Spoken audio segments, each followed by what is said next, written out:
welcome back to Books with Brandywine.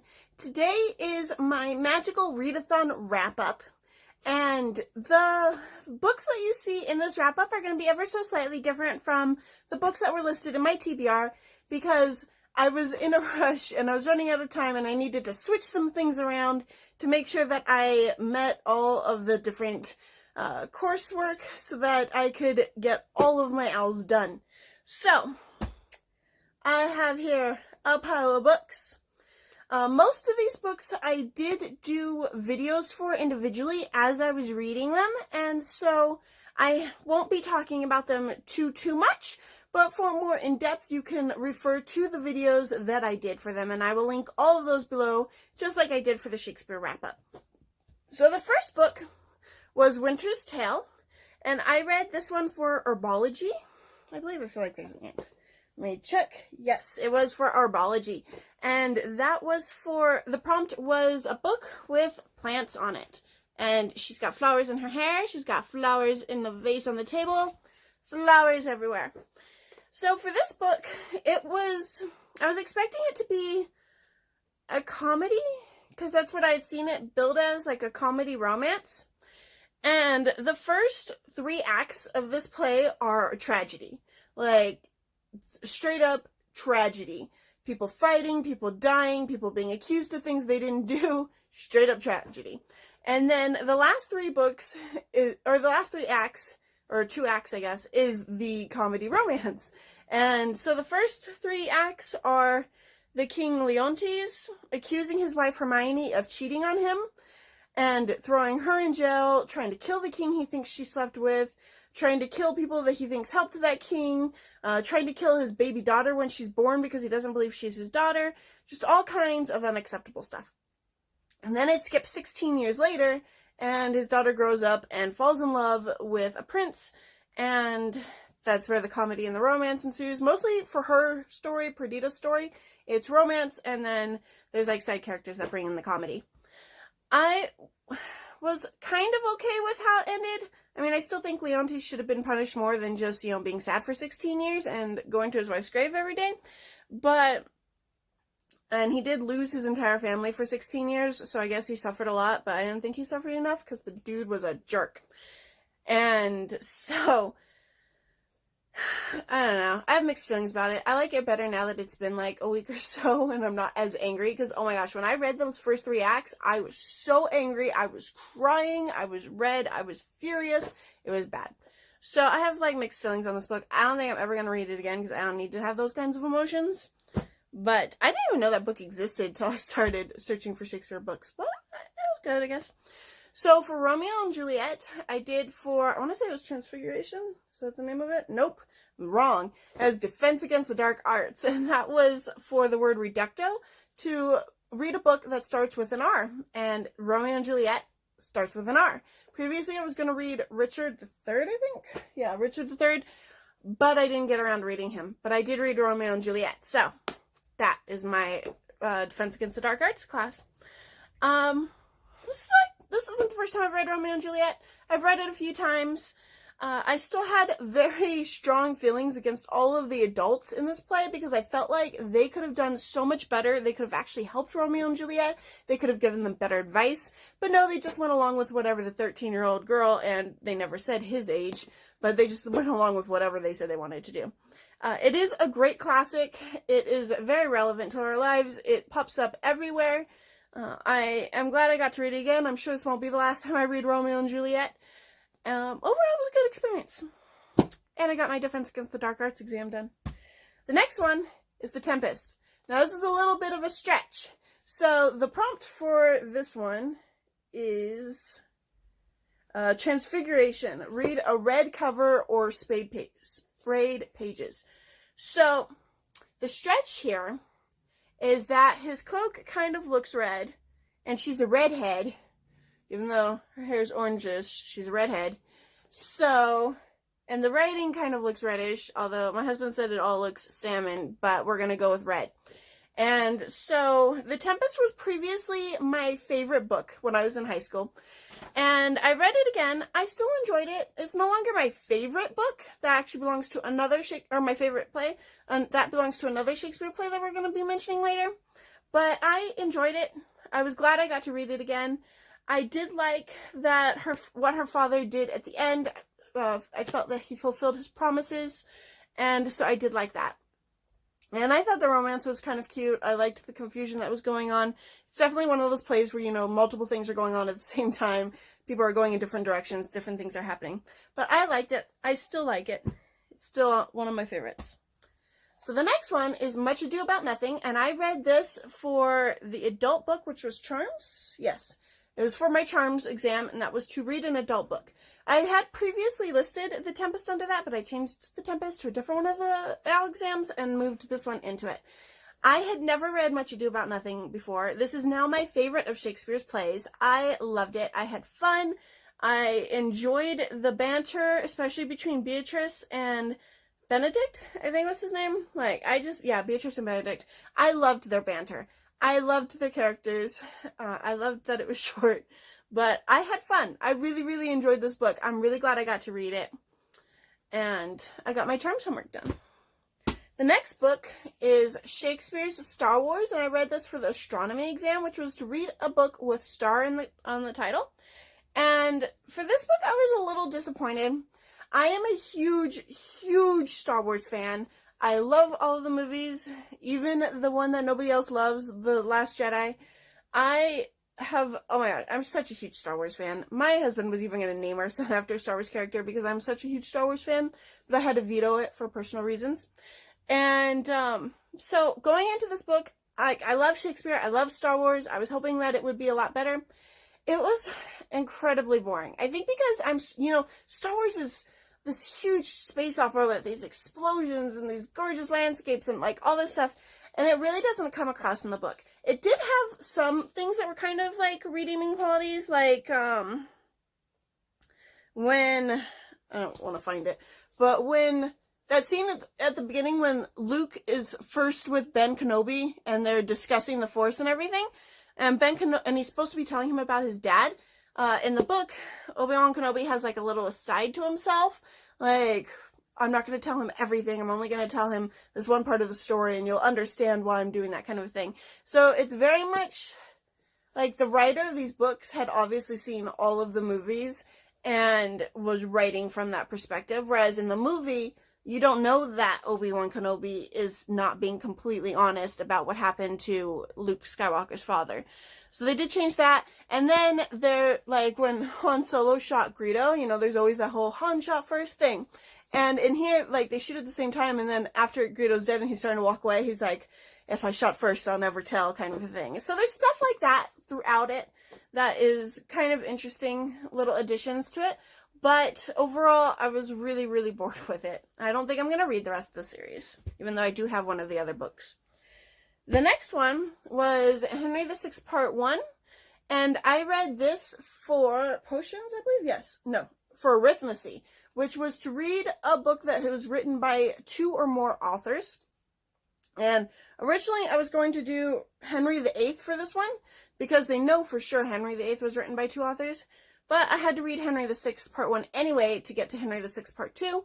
And it is mainly credited to Shakespeare, but there is a lot of controversy around this book, and they believe that multiple people wrote this book, and not just Shakespeare.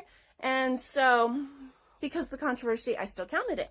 It was okay. It was a history. People were fighting. Joan of Arc was in that one. That was pretty cool. And then right after that, I read Henry VI Part 2, which counted for... what was this one? This one was for a sequel. Potions. So, next ingredient, read a book that is a sequel. And so, obviously, it's a sequel to Part 1. And this one was... I liked this one more once it got to the end of the book. Because in the beginning, it was like, well, the whole thing. It was all the lords and dukes and everybody were fighting and bickering. Because everybody wants to be the king, which I don't really get, because honestly, who wants to be the king? Everybody's trying to kill you. Everybody blames you for everything, but they all want to be king. And so it shows how they're taking each other down and like slowly picking off all the different lords, which I thought was pretty fascinating, especially towards the end when it actually started working and everybody started dying and being kidnapped and stuff. So, well, not kidnapped, but dying. And so, I actually rather enjoyed that one. Just wanted to give a quick warning. I'm about to go into why I hate Rosencrantz and Guildenstern Are Dead. And the reason I hate it is because it includes sexual abuse of a child. And I'm going to be reading excerpts from the play showing when they did that. So if you are sensitive at all to that, I totally get it. And you should just go to the timestamp that's right there. I won't be offended, I promise. And I'll see you guys on the other side. So, Rosencrantz and Guildenstern Are Dead was for Ancient Ruins, which was to read a retelling of anything. And so this is obviously it's a retelling of Hamlet, because Rosencrantz and Guildenstern are two of the characters in Hamlet. I hated this play. Like, with a passion, I gave it a 1 star. And so let's break down the reasons why I hated this play. So to start with, let's start with what I liked about this play. There was one thing I liked about this play, and that was every time they talked about death and got into like an in-depth discussion about death, I loved it. I loved their entire commentary on death. I thought it was interesting, I thought it was inventive, and I loved hearing about it. I loved how it made you think. As far as Rosencrantz and Guildenstern are concerned, I thought they were meh. Like, they're supposed to be this super, super hilarious duo. They're supposed to be like drop down, cracked up funny. And if I was watching the play or watching the movie that was made in the 90s, I might find them funny. Obviously, the two actors that played them in the movies are incredibly great comedians that have incredibly great timing, and my brain doesn't necessarily have that timing. So it could just be that I was reading their characters and not getting to watch their characters. As it is, I thought that a lot of their jokes went over long, like the fact that he kept flipping the coin and it kept coming up. I think it was tails or heads. It was one or the other, but every single time he flipped it, it always came out the same, and the other guy just kept taking his money. And I just thought that joke went on for so long, and it was so stupid and so boring. And they are such idiots that they don't even know where they are or why they're there, ever, even when they've just been told while they're there. And I don't know if this is there. And they can't remember anything. And so, like, they don't even know what time of day it is, or if the sun is rising, or if it's setting, or if it's just their imagination because they've just opened their eyes. What I hated about this book, what I found completely unforgivable, is the theater troupe that is in this play. So this play is like specifically marketed as a comedy, a deep thinking comedy, it says, but still a comedy. I expected to be laughing my butt off, and while I was not, it was still could have been a meh play until the theater troupe showed up.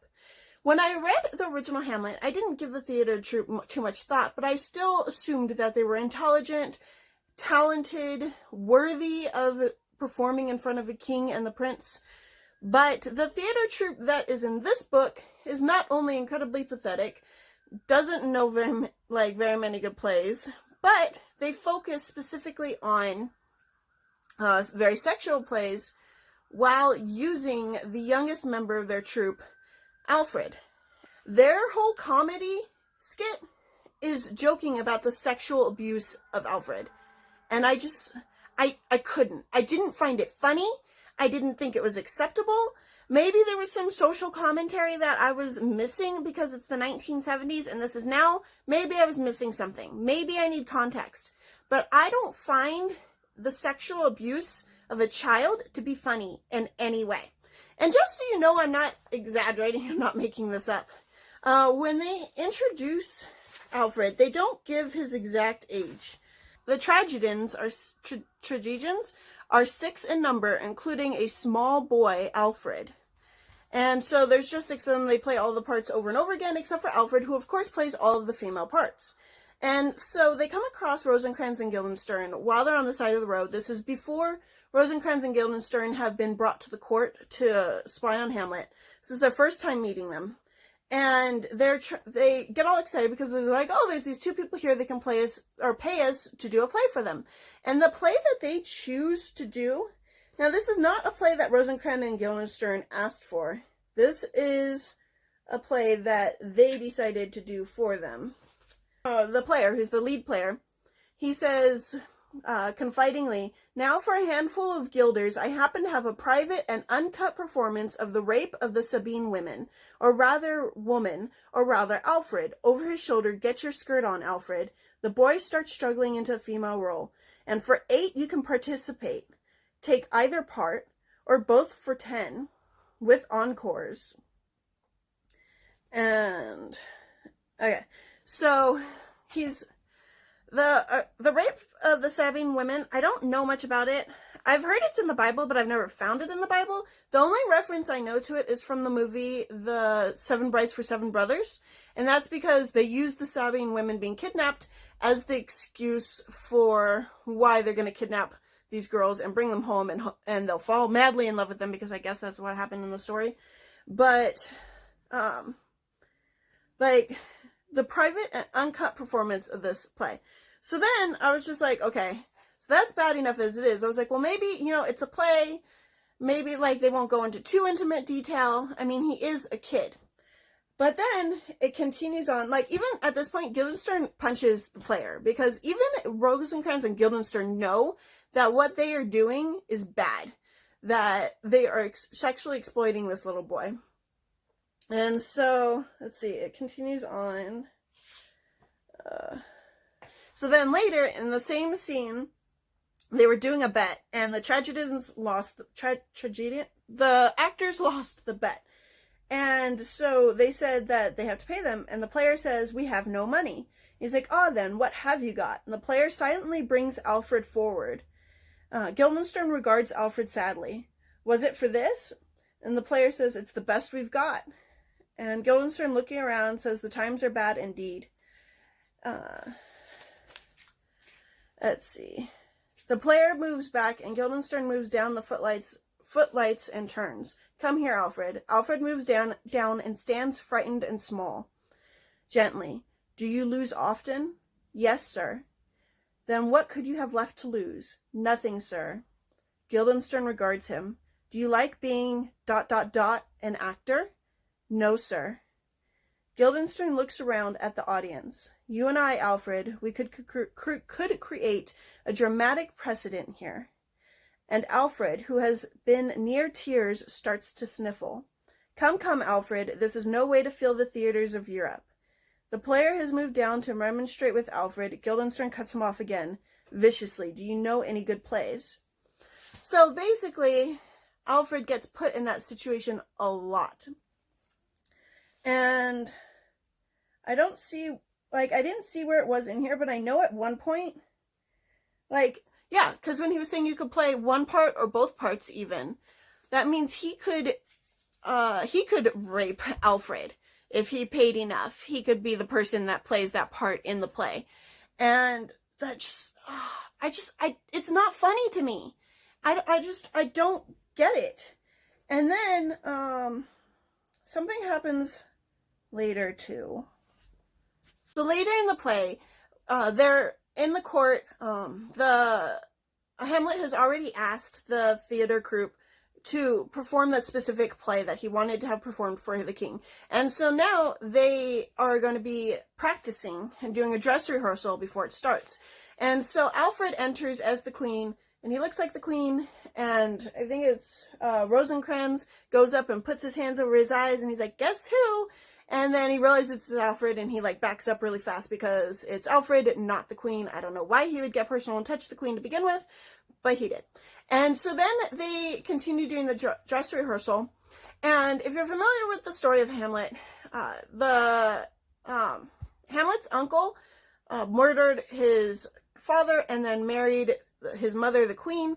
And so, like, they're complaining about all the incest and stuff. So when they did the play, in the book, the play only really goes up to the point where the brother poisons the father, and then the uncle, and that's the real king, storms off because he's angry because it reflected his life so accurately. In Rosencrantz and Guildenstern, when they are practicing that scene, they continue on in the scene. And it gets to a point where the uncle who's in the play is seducing the queen, and they start getting into some really heavy petting. Let's see how it described it here. So it says, the poisoner woos the queen, who is Alfred, with gifts. She seems harsh a while, but in the end accepts his love. End of mime. So then it goes a couple more pages, and stuff is happening in between. And it says, the tragedians take up positions for the continuation of the mime, which in this case means a love scene, sexual and passionate, between the queen, Alfred, the little boy, and the prisoner king. Player says, go. The lovers begin. The player contributes a breathless commentary for Rosencrantz and Guildenstern. And let's see. Rosencrantz says, well, really, I mean, people want to be entertained. They don't come expecting sordid and gratuitous filth. And the player says, you're wrong. They do. Murder, seduction, and incest. What do you want? Jokes? And so the player later says, it's all the same to me, sir. To the grappling lovers. All right, no need to indulge yourselves. They get up. So basically, the little boy Alfred, dressed as the queen, just had an incredibly sexual scene with the poisoner king, who is a grown adult, for at least a few minutes that it would take them to say, how many lines? 1, 2, I don't know, 10 lines between people going back and forth before they stop their incredibly sexual scene. Now, I have not seen the movie. I have not seen the play. I don't know how they made this look when they were doing it in the movie or in the play. But I do know how it looked in my head when I was reading this. And honestly, I wish I had known that all of this was in it, because I wouldn't have read this trash to begin with. I don't see how people can see this play as funny. I don't see how people can completely ignore all of the pornographic scenes that this child had to be part of. I don't understand. I don't.